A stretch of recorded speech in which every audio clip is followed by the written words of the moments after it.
Hello everyone, welcome back to Webtech Tutorial. In today's video, I'm going to show you how to change name on Patreon. So let's get started right away. Open your Patreon application from the app drawer and make sure to log into your account if necessary. After you are logged in, from the main home page, go ahead and tap on the circle located at the top right hand corner. Now, click on the three dots at the top right hand corner. Click on Edit Profile and right where it says Name, go ahead and erase your current name and add in a new name you'd like to use for your account. After you are done making your change, tap on Save at the top right hand corner and there you have successfully changed your name on Patreon. So that is how you can easily do it.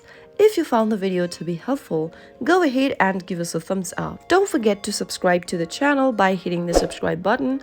Press the bell icon so that you'll never miss another upcoming upload from us. I'll see you again in the next episode. Goodbye till then.